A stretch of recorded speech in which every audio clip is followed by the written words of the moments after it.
Chapter 23. Anne comes to grief in an affair of honor. Anne had to live through more than 2 weeks as it happened. Almost a month having elapsed since the liniment cake episode, it was high time for her to get into fresh trouble of some sort. Little mistakes, such as absent-mindedly emptying a pan of skim milk into a basket of yarn balls in the pantry instead of into the pig's bucket, and walking clean over the edge of the log bridge into the brook while wrapped in imaginative reverie, not really being worth counting. A week after the tea at the manse, Diana Barry gave a party. Small and select, Anne assured Marilla, just the girls in our class. They had a very good time, and nothing untoward happened until after tea, when they found themselves in the Barry garden, a little tired of all their games and ripe for an enticing form of mischief which might present itself. This presently took the form of daring. Daring was the fashionable amusement among the Avonlea small fry just then. It had begun among the boys, but soon spread to the girls, and all the silly things that were done in Avonlea that summer because the doers thereof were dared to do them would fill a book by themselves. First of all, Carrie Sloane dared Ruby Gillis to climb to a certain point in the huge old willow tree before the front door, which Ruby Gillis, albeit in mortal dread of the fat green caterpillars with which said tree was infested, and with the fear of her mother before her eyes if she should tear her new muslin dress, nimbly did, to the discomfiture of the aforesaid Carrie Sloane. Then Josie Pye dared Jane Andrews to hop on her left leg around the garden without stopping once or putting her right foot to the ground, which Jane Andrews gamely tried to do, but gave out at the third corner and had to confess herself defeated. Josie's triumph being rather more pronounced than good taste permitted, Anne Shirley dared her to walk along the top of the board fence which bounded the garden to the east. Now, to walk board fences requires more skill and steadiness of head and heel than one might suppose who has never tried it. But Josie Pye, if deficient in some qualities that make for popularity, had at least a natural and inborn gift duly cultivated for walking board fences. Josie walked the Barry fence with an airy unconcern which seemed to imply that a little thing like that wasn't worth a dare. Reluctant admiration greeted her exploit, for most of the other girls could appreciate it, having suffered many things themselves in their efforts to walk fences. Josie descended from her perch, flushed with victory, and darted a defiant glance at Anne. Anne tossed her red braids. "I don't think it's such a very wonderful thing to walk a little low board fence," she said. "I knew a girl in Marysville who could walk the ridgepole of a roof." "I don't believe it," said Josie flatly. "I don't believe anybody could walk a ridgepole. You couldn't anyhow." "Couldn't I?" cried Anne rashly. "Then I dare you to do it," said Josie defiantly. "I dare you to climb up there and walk the ridgepole of Mr. Barry's kitchen roof." Anne turned pale, but there was clearly only one thing to be done. She walked towards the house, where a ladder was leaning against the kitchen roof. All the fifth-class girls said, "Oh!" partly in excitement, partly in dismay. "Don't you do it, Anne," entreated Diana. "You'll fall off and be killed. Never mind Josie Pye. It isn't fair to dare anybody to do anything so dangerous." "I must do it. My honor is at stake," said Anne solemnly. "I shall walk that ridgepole, Diana, or perish in the attempt. If I am killed, you are to have my pearl bead ring." Anne climbed the ladder amid breathless silence, gained the ridgepole, balanced herself uprightly on that precarious footing, and started to walk along it, dizzily conscious that she was uncomfortably high up in the world, and that walking ridgepoles was not a thing in which your imagination helped you out much. Nevertheless, she managed to take several steps before the catastrophe came. Then she swayed, lost her balance, stumbled, staggered, and fell, sliding down over the sun-baked roof and crashing off it through the tangle of Virginia creeper beneath, all before the dismayed circle below could give a simultaneous, terrified shriek. If Anne had tumbled off the roof on the side up which she ascended, Diana would probably have fallen heir to the pearl bead ring then and there. Fortunately, she fell on the other side where the roof extended down over the porch so nearly to the ground that a fall therefrom was a much less serious thing. Nevertheless, when Diana and the other girls had rushed frantically around the house, except Ruby Gillis, who remained as if rooted to the ground and went into hysterics, they found Anne lying all white and limp among the wreck and ruin of the Virginia creeper. "Anne, are you killed?" shrieked Diana, throwing herself on her knees beside her friend. "Oh, Anne, dear Anne, speak just one word to me and tell me if you're killed." To the immense relief of all the girls, and especially of Josie Pye, who, in spite of lack of imagination, has been seized with horrible visions of a future branded as the girl who was the cause of Anne Shirley's early and tragic death, Anne sat dizzily up and answered uncertainly, "No, Diana, I am not killed, but I think I am rendered unconscious." "Where?" sobbed Carrie Sloane. "Oh, where, Anne?" Before Anne could answer, Mrs. Barry appeared on the scene. At sight of her, Anne tried to scramble to her feet, but sank back again with a sharp little cry of pain. "What's the matter? Where have you hurt yourself?" demanded Mrs. Barry. "My ankle," gasped Anne.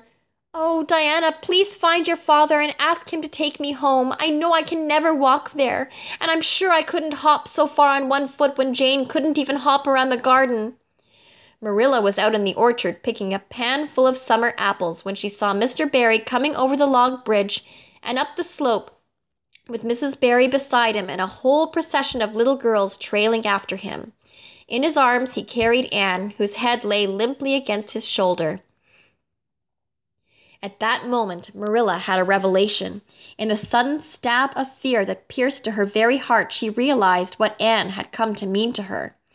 She would have admitted that she liked Anne, nay, that she was very fond of Anne, but now she knew as she hurried wildly down the slope that Anne was dearer to her than anything on earth. "Mr. Barry, what has happened to her?" she gasped, more white and shaken than the self-contained, sensible Marilla had been for many years. Anne herself answered, lifting her head. "Don't be very frightened, Marilla. I was walking the ridgepole and I fell off. I expect I have sprained my ankle, but Marilla, I might have broken my neck. Let us look on the bright side of things." "I might have known you'd go and do something the sort when I let you go to that party," said Marilla, sharp and shrewish in her very relief. "Bring her in here, Mr. Barry, and lay her on the sofa. Mercy me, the child has gone and fainted." It was quite true. Overcome by the pain of her injury, Anne had one more of her wishes granted to her. She had fainted dead away. Matthew, hastily summoned from the harvest field, was straightway dispatched for the doctor, who in due time came to discover that the injury was more serious than they had supposed. Anne's ankle was broken. That night, when Marilla went up to the east gable where a white-faced girl was lying, a plaintive voice greeted her from the bed. "Aren't you very sorry for me, Marilla?" "It was your own fault," said Marilla, twitching down the blind and lighting a lamp. "And that is just why you should be sorry for me," said Anne, "because the thought that it is all my own fault is what makes it so hard. If I could blame it on anybody, I would feel so much better. But what would you have done, Marilla, if you had been dared to walk a ridgepole?" "I'd have stayed on good firm ground and let them dare away. Such absurdity," said Marilla. Anne sighed. "But you have such strength of mind, Marilla. I haven't. I just felt that I couldn't bear Josie Pye's scorn. She would have crowed over me all my life, and I think I have been punished so much that you needn't be very cross with me, Marilla. It's not a bit nice to faint after all, and the doctor hurt me dreadfully when he was setting my ankle.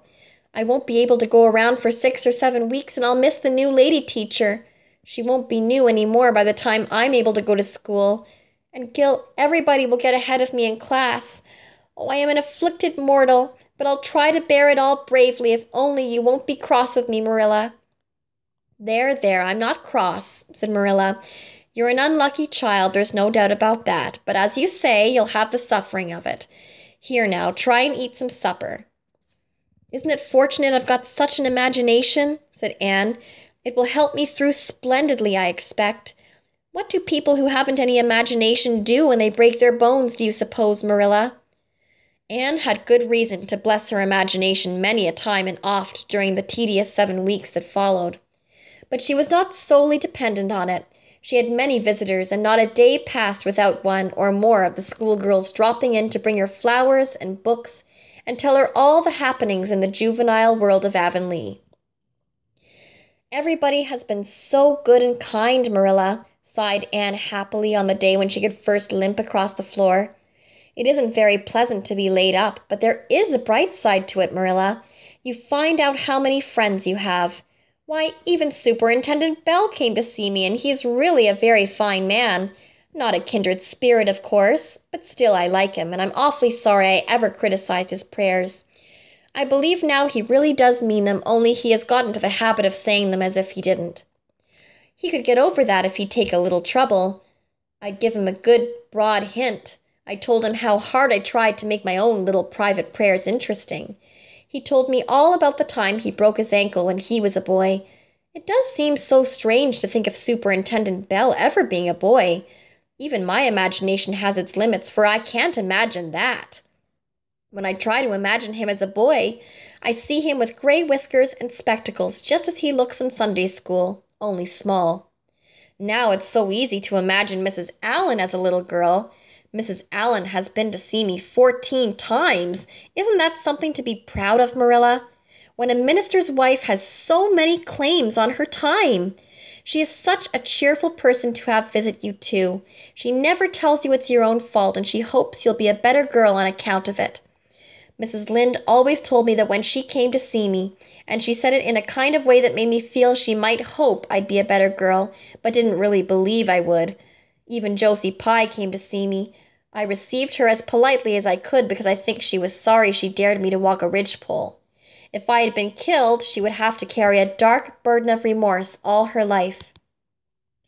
Diana has been a faithful friend. She's been over every day to cheer my lonely pillow.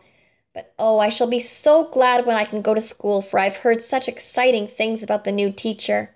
The girls all think she is perfectly sweet. Diana says she has the loveliest fair curly hair and such fascinating eyes. She dresses beautifully, and her sleeve puffs are bigger than anybody else's in Avonlea. Every other Friday afternoon she has recitations, and everybody has to say a piece or take part in a dialogue. Oh, it's just glorious to think of it. Josie Pye says she hates it, but that is just because Josie has so little imagination. Diana and Ruby Gillis and Jane Andrews are preparing a dialogue called A Morning Visit for next Friday. And the Friday afternoons they don't have recitations. Miss Stacy takes them all to the woods for a field day, and they study ferns and flowers and birds. And they have physical culture exercises every morning and evening. Mrs. Lynde says she never heard of such goings-on, and it all comes of having a lady teacher. But I think it must be splendid, and I believe I shall find that Miss Stacy is a kindred spirit. "There's one thing plain to be seen, Anne," said Marilla, "and that is that your fall off the Barry roof hasn't injured your tongue at all."